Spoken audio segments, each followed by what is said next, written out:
हर दिन 25,000 से ज़्यादा ट्रेनें चलती हैं। लेट चलने का वर्ल्ड रिकॉर्ड बनाया। सिर्फ 100 प्लेटफॉर्म ही ऐसे हैं जो लंबी ट्रेनों को संभाल सकते हैं। इंफ्रास्ट्रक्चर उतनी तेजी से नहीं बढ़ता। ये 3 साल, 8 महीने और 7 दिन तक एक यार्ड में खड़ी रही।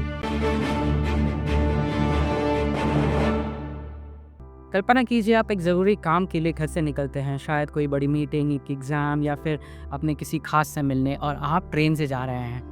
आप स्टेशन टाइम पे पहुंचते हैं, लेकिन तभी एक अनाउंसमेंट होती है ट्रेन के लेट होने। 1 घंटा 5 मिनट देरी से चल रही है।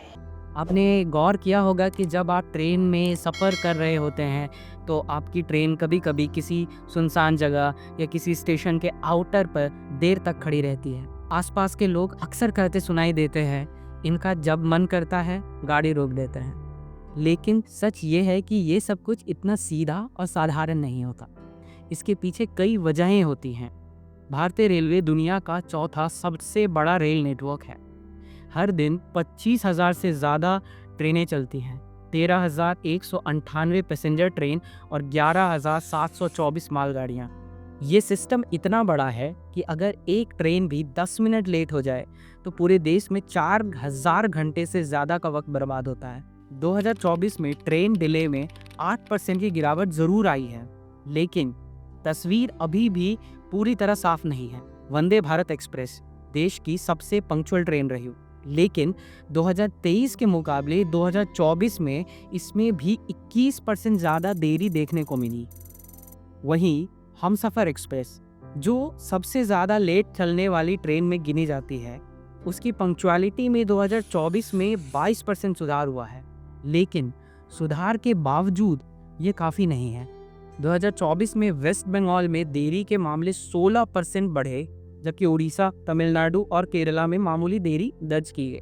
मीडिया रिपोर्ट्स के मुताबिक 2017 में कोटा से पटना जाने वाली train 13/22/8 down Kota Patna express ने लेट चलने का वर्ल्ड रिकॉर्ड बनाया था। ये ट्रेन 72 घंटे से ज़्यादा की देरी से आई थी।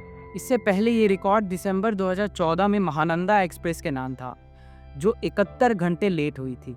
आज भी ज़्यादा ट्रेनें 1 से 3 घंटे तक लेट होना आम बात है। तो आखिर ट्रेन लेट होती क्यों है? सीएजी की एक रिपोर्ट के मुताबिक 164 में से सिर्फ 100 प्लेटफॉर्म ही ऐसे हैं जो लंबी ट्रेनों को संभाल सकते हैं, जिसकी वजह से प्लेटफॉर्म खाली नहीं होते तो ट्रेन आउटर सिग्नल या आसपास स्टेशनों पर खड़ी रहती है। सोचिए, जब स्टेशन खाली ही नहीं रहेगा तो ट्रेन आगे कैसे बढ़ेगी?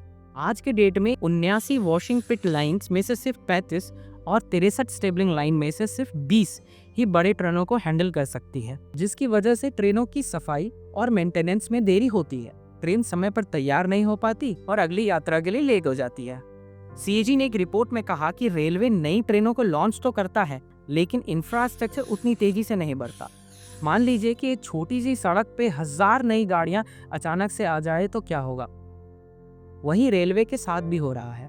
दूसरा सबसे बड़ा कारण है मौसम। ये एक नेचुरल चैलेंज है और इससे डील करना बहुत मुश्किल है।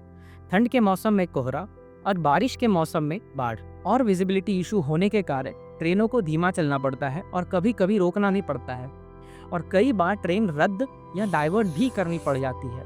अब तीसरा जो सबसे बड़ा कारण है वो है ह्यूमन एरर, जैसे इंजन में खराबी आ जाना या किसी कोच में तकनीकी दिक्कत आ जाना, कभी गलत सिग्नलिंग हो जाना या मेंटेनेंस में लापरवाही की वजह से भी ट्रेन लेट हो जाती। ऐसी ही एक लापरवाही की वजह से एक इतिहास बन गया। 2014 की बात है, एक मालगाड़ी विशाखापट्टनम से बस्ती जा रही थी। इस ट्रेन को 42 घंटे में पहुंचना था, लेकिन टेक्निकल प्रॉब्लम के चलते ये 3 साल, 8 महीने और 7 दिन तक एक यार्ड में खड़ी रही। इतना ही नहीं, इसमें लदा हुआ 14 लाख रुपए का फर्टिलाइजर भी बर्बाद हो गया। ये ट्रेन की कहानी नहीं, बल्कि एक सिस्टम की एक गहरी कमजोरी का जिंदा सबूत है। कुछ ज्योग्राफिकल रीजन भी ट्रेन की देरी के लिए जिम्मेदार है। नॉर्थ ईस्टर्न रेलवे और पहाड़ी स्टेट्स जैसे अरुणाचल प्रदेश, मणिपुर, उत्तराखंड, हिमाचल प्रदेश जैसे राज्यों में भी अब भी कई ट्रैक इलेक्ट्रीफाइड नहीं हुई हैं। कच्छ और राजस्थान के कुछ इलाकों में भी चैलेंजेस आती हैं। अभी भी इन जगहों पर डीजल इंजन का ही इस्तेमाल करना पड़ता है। और भारत में सिक्किम एक ऐसा राज्य है जहां रेलवे लाइन ही नहीं है। रेलवे के हिसाब से फरवरी 2025 तक 97.05% रेलवे नेटवर्क इलेक्ट्रिफाइड हो चुका है और 2030 तक इसे 100% इलेक्ट्रिफिकेशन करने का टारगेट है।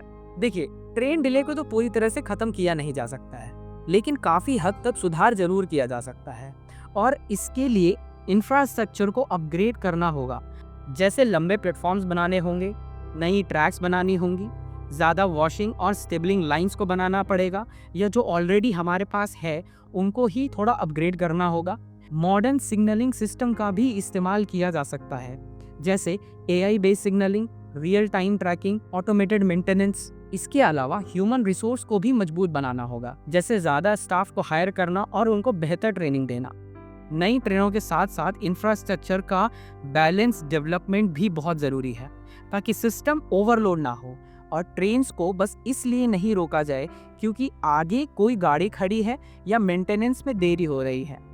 क्योंकि ट्रेन का लेट होना सिर्फ एक दिक्कत नहीं बल्कि एक भारत के लिए एक बहुत बड़ा चैलेंज है। इस वीडियो के लिए जो भी इंफॉर्मेशन मैंने निकाला है इंटरनेट से, उन सभी का लिंक आपको डिस्क्रिप्शन में मिल जाएगा। अगर वीडियो अच्छा लगा तो लाइक करें, शेयर करें और चैनल को सब्सक्राइब करें। Thanks for watching.